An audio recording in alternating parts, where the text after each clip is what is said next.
Hello, everyone, and welcome to another episode of Agave Talk, your number one source for everything agave.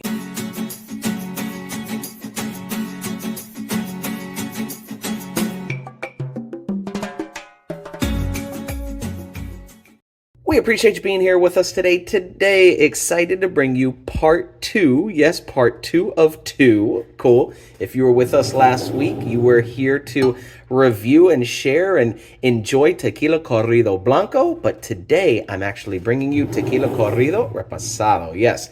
So I'm not going to go too much into the brand. If you want to know a whole lot, really a lot of the backstory, I went over all of that in the Blanco video, right? Go watch that. But I will be bringing this back at the very end to then do that vertical flight. I love to do vertical flights of brands. If the Blanco's good, which it was, go watch that video. It was a solid Blanco, very airy, very fresh, very earthy, very like ripe and green, right? Really cool stuff. If the Blanco's good, hopefully the Reposado Añejo, extra, the whole rest of the line is going to be solid as well. But you all know Reposados, not my favorite. No. Blancos, extra añejos, all day, every day. Reposados for me, most of the time, I don't know. They just don't do it for me. So we'll see if Tequila Corrido is something different. And yeah, man, like I said, the Blanco was really ripe, was really fresh. A lot of green agave on there, like grass. I was getting a lot of grass notes, no ethanol, really cool. And I'm hoping to see, what that resting did. So the brand itself, like I said, I really went over it in the Blanco video, but just briefly looking at this bottle, just like the Blanco, super cool. I'm digging the branding on this for sure. This is coming out of NOM 1412, 40% alcohol. You got a lot of cool embossing here. You see this right here is actually a guitar pick. Why? Well, corrido means ballad, like a traditional Mexican ballad, like telling stories, right? That's what that means. So this branding has a lot to do with music, with singing, right? So even the branding such as this guitar pick with the leather band, you got my guy in the back with his guitar plucking away, right? Overall, man, really, really cool branding. I mean, even here you have the agave with the guitar popping out, this embossment.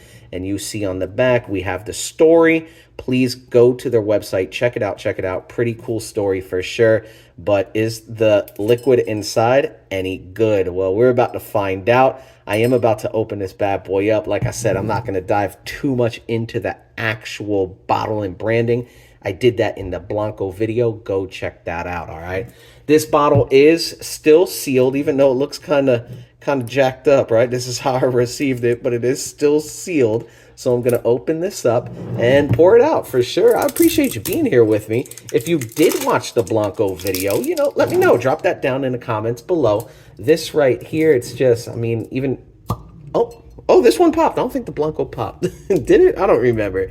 But this one, I mean, I like to slice my stuff nice, but it all came all like mushed up anyway. So I just took it off. But this is then cool. I did not do this on the Blanco. You get to see. Let me get that in focus. Come on. There. Come on. There we go. You get to see now some more of the branding that I did not show on the Blanco because I kept the neck label on. Tequila Corrido Tequila, the TC with the agave and guitar.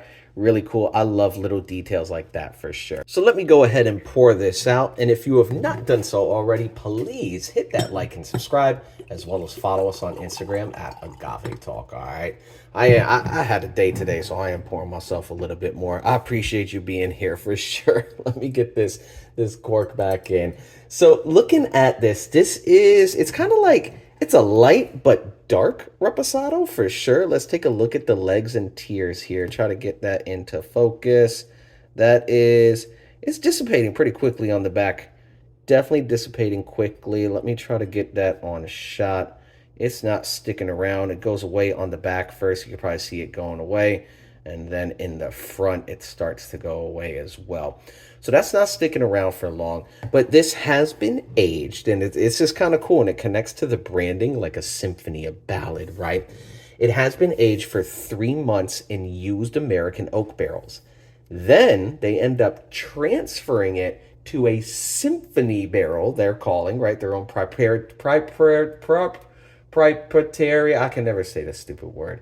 Their own brand, right? Their own blend. Proprietary. There we go. I got it. blah, blah, blah. That word, proprietary. That is one word I can't ever say. They actually rested it in that proprietary blend for 5 months. So 3 months used American oak. 5 months in a blend of Hungarian Limousin and Missouri oak. Super cool. Why? Because when we're talking tequila and aging, it's usually newer used oak, but then it's also newer used French oak. So you got American oak and French oak. I don't have even like I can't even tell you what Missouri oak like smells or tastes like. Limousin, Hungarian. Like I could tell you like American oak, it's kind of peppery, it's kind of front and center with their, especially if it's charred, like it has that strong taste, right? Strong aromas of wood, those tannins. French oak is a little bit more subtle, maybe like a French kiss, right? It's a bit more subtle, it's a bit more subdued, like white pepper versus black pepper. It's still peppery, it still has that wood, but they're definitely, American oak is a little bit more intense, where French oak is a little bit more relaxed. This right here, oh, okay. So it's smelling like the Blanco, but aged. So very fresh agave, very bright agave, but now it's rested. So remember, 8 months, 3 months used American oak, 5 months in their blend of Limousin, Missouri, and Hungarian oak. And oh yeah, you're definitely getting the wood on there for sure. And I think it's then like I know what American oak smells like. I can smell that American oak, but there's something on there in the wood that I don't recognize, and that might be what's being imparted from that, Hungarian and Missouri oak for sure, that Limousin barrel. But you're getting pepper. It's a light pepper. It's light like this again, just really fresh agave. Like there's no ethanol whatsoever. Got some cinnamon in there. Man, that's interesting. It's just really overwhelming of wood, but in a real soft kind of way for sure. Even like nuts, like almonds. Definitely, you got some almonds there, and it's kind of spicy, even like allspice. But it's wild because the Blanco, I remember it being a citrusy and a bit fruity. And this, you can, cutting through the wood itself, you are even getting some of those citrus and fruit notes. It's just rested. It's just subdued. Whereas now it's there, but it's kind of relaxed in the back. And now that wood is taking over and complementing the entire ballad, right? The entire symphony for sure. And overall on the nose, yeah, that's pretty solid. That's pretty solid for sure. Well, hey, let's take a sip and see what it tastes like. Cheers. Appreciate you being here, everybody. Mm-mm-mm. Mm.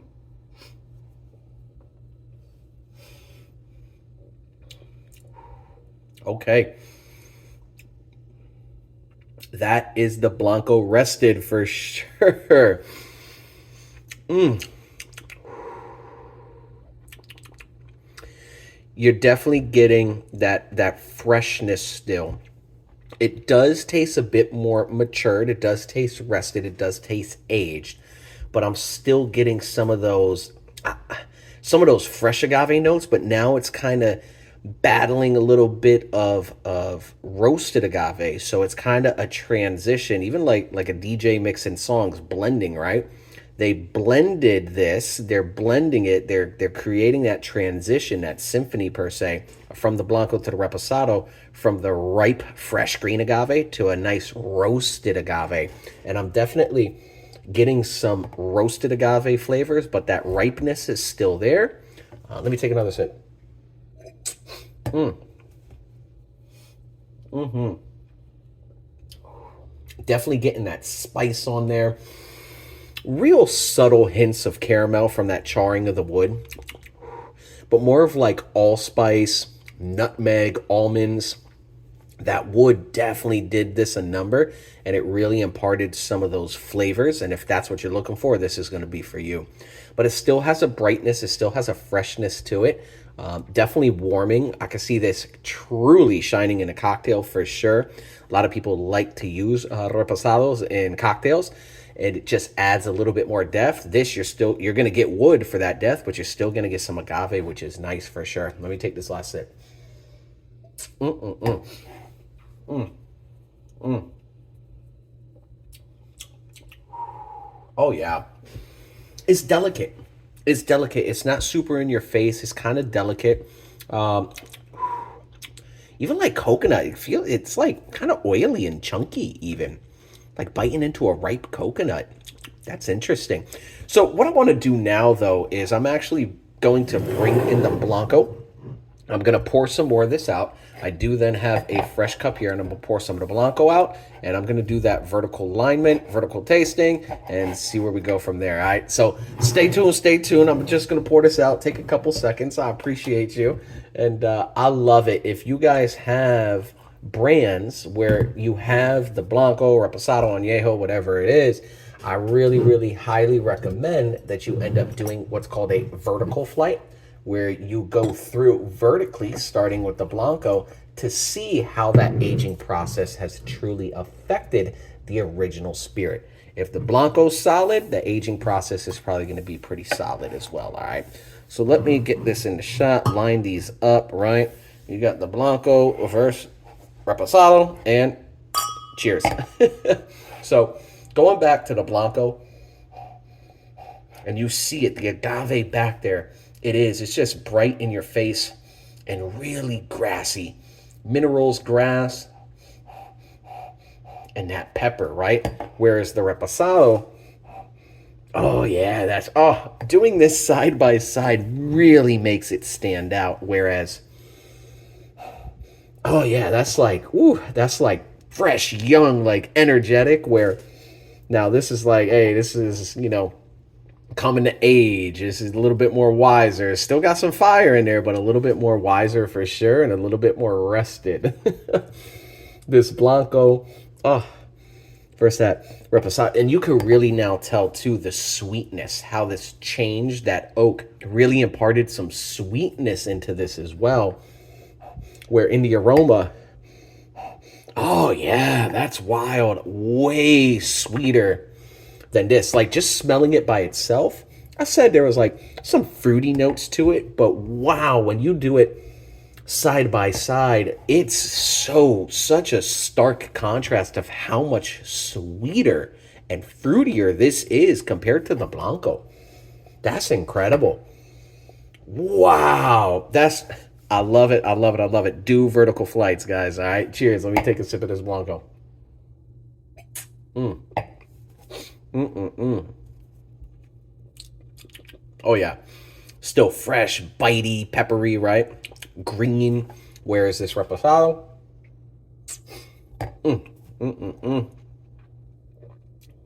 Oh yeah, the wood really did a number on this. 8 months in those barrels, 3 and 5. That's solid. I like it, man. I'm a fan. Corrido, like, I like it. This is great to sip. I can see these truly shining in some cocktails as well. And overall, just the brand itself, I love cool bottles. I know you got some tequila snobs out there. Oh, bottles this, bottles that. Like, yeah, the bottle doesn't make the brand for sure. But for me personally, I do like cool bottles, right? It just so happens to be much better when the liquid inside actually complements the bottle, right? So, hey, Tequila Corrido, I love it. The branding, amazing. And even the liquid inside, this is pretty solid. I'm going to take these last sips off camera. Enjoy these for sure. But man, this was excellent. I really enjoyed it, especially now having it the vertical flight. Brought it to a different level, and I would highly recommend it, all right? Well, I appreciate everybody being here. If you have not done so already, please hit that like and subscribe, as well as follow us on Agave Talk, all right? Go to Instagram, hit that. Appreciate you. Take care, everybody.